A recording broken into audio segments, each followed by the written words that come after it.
The Honourable Jerry Brownlee. Mr Chair, I'll just speak to some of the issues that have been raised by speakers this afternoon. Firstly, Dr Woods was interested in the prospect of the profits that might come out of Otakara Limited being reinvested into Christchurch City. I'd have to say that while Otakara is set up as a commercial entity, the prospect of there being significant profit is not that great. And if you think about the projects that they're going to have to work through on behalf of both the government and the city, some of those as anchor projects may have a return on them, but in many ways the effort here will be to make sure that there's a commercial structure that is there for delivery, and that there is as much reduction of ongoing cost to the end owner as possible. So that's a question that I think will become more into vogue when we see what the first year's operations look like. But I'd be very surprised if they are able to, at any near point, return significant profit. And I'm sure that the chairman, if he's listening to this, will be upset to hear that, knowing that he has a desire that we do get the best results by having the best commercial arrangements. Dennis O'Rourke was keen to know or to suggest that as much of the red zone as possible should go into sporting facilities, while there's still being some possibility of a return to the Crown at some point.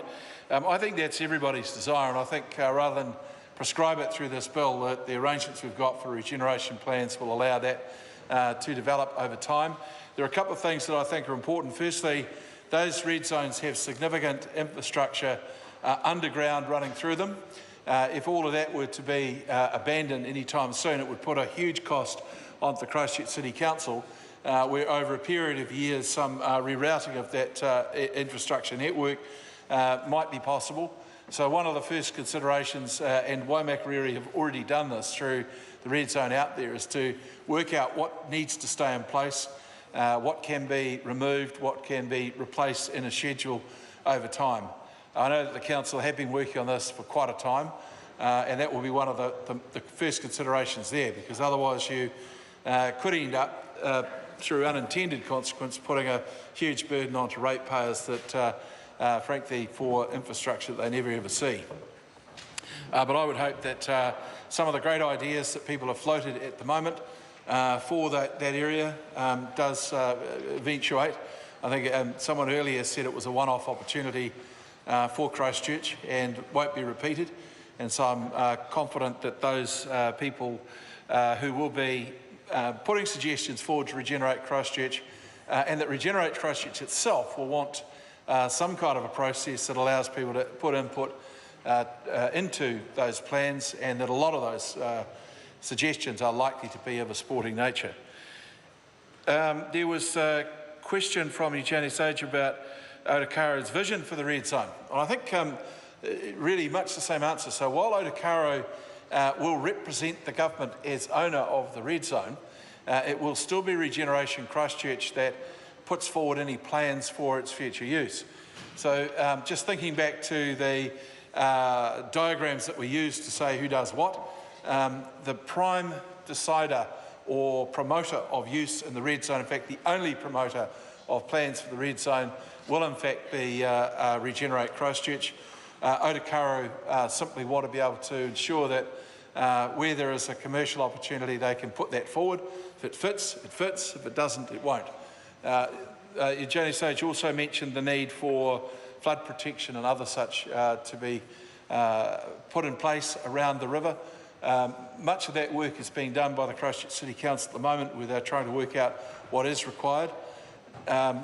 You know, I think we'll all have different ideas about that. I, for example, think that it'd be great if the Bexley area, now abandoned, did return to being the wetland swamp that it once was, wildlife sanctuary, etc. While I would love to be able to prescribe that, I think it's important that the city itself makes that determination and that decision. I'm sure that those sorts of things will come through in the process that Regenerate Christchurch will run. There was a question also about the role of DPMC The roles essentially are to finish and coordinate the Crown's input into the, Mr Chair, sorry. Honourable Jerry Brownlee. Finish coordinating the Crown's input into the Christchurch District Plan. So at the moment, the Christchurch City Council, using the former Act, have got a district plan process going on under the chair of the Honourable John Hanson and his group. That is a big effort, and it is supported by, was supported by a unit in Sarah. That unit will now transfer to DPMC, largely of a secretarial nature. Then there is the Crown's representation on the horizontal infrastructure program known as SCIRT.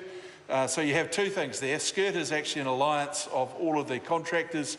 HIG is the horizontal infrastructure group, governance group, which is the Christchurch City Council, Sarah, and the New Zealand Transport Agency working as effectively the clients and the payers in this case. That work has to continue as the HIG program or the SCIRT program runs out toward the end of this year.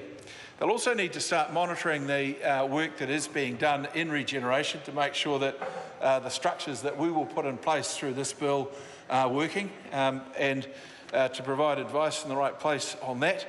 And then there will be a lesser focus, I suppose, on providing advice about the lessons learned out of this whole recent sequence. It was very interesting for me to be in Fiji last week looking at the work that the New Zealand Defence Force are doing on Benelevu, an island off to the east of the main island in Fiji, and then to talk to the minister inside their government who's coordinating all of their recovery efforts from Cyclone Winston.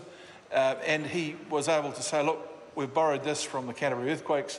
This is the model that we're going to use. They're not using it entirely, obviously, but much of that structure is what's guiding them at the present time. So very interesting in that regard. So getting a group inside DPMC to look at and to capture all the legacy that comes out of this, good and bad, will be, I think, an important thing. The other point is that Regenerate Christchurch is a body that starts out with a very low budget. And so they won't have huge capacity to engage in lengthy sort of policy exercises to the same extent that DPMC might be able to do. So I would expect that they will provide strong policy advice as required, sort of almost under contract to Regenerate Christchurch to sort of supplement some of the capacity that organisation might have, and also recognise that Regenerate Christchurch doesn't need to have a standing army for everything, because most of what it does will be diverse and different. Chris Farfoy asked a question about the consultation project process that Regenerate Christchurch might use. This came up in our discussions cross-party over the past few weeks. And my recollection is that we started to talk about the sorts of things that Regenerate Christchurch might do. Some will be big plans, some will be very small plans. So to prescribe a consultation method we felt would be too restrictive, but the expectation certainly and the I suppose the oversight will be on them to have a consultation at the right level for the right plan. And you know, that's not trying to shirk away from it. It's just that, as we discussed in our deliberations, some things are quite small, and it might be smart just to have a 2-week exercise on that. Others will be larger and will require some months or so to make sure we get all the information. So there's no intention there to remove the requirement or lessen the requirement for consultation, simply allowing them to craft it for purpose. Finally, Mr. Speaker, Mr. Chairman, can I indicate that the government is going to support the SOP moved by Dr. Woods. One of the interesting things about a bill like this, when you go through this process, there are things that are not always picked up. I don't think anyone has any desire to see roads through Hagley Park or any other sort of structures that might further encroach on the park. Other than some of the excellent sporting facilities that could be put on the park. let me just say that we're supporting, I also want to indicate we're supporting the SOP moved by Dennis O'Rourke. Mr Chair. Honourable Jerry Brownlee. It makes it very clear that where there is a compulsory acquisition, then there's no issue about what is insured and not insured.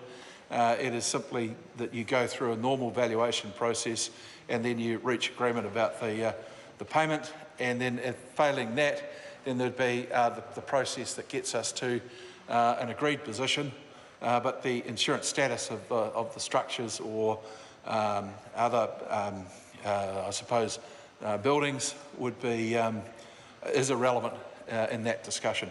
So, Mr Speaker, it's just those two SOPs I think will make the bill better, and certainly as providing indications in the bill that are in line with all of the parties' work. Mr Speaker, I hope that those few comments answer the questions that have been posed this afternoon. I would say that the good thing about a bill that's widely supported like this is that if we do find down the track that there's something that we've all forgotten, then I think we'll be in a better position to come and sort it out. Not that any of us like retrospective legislation.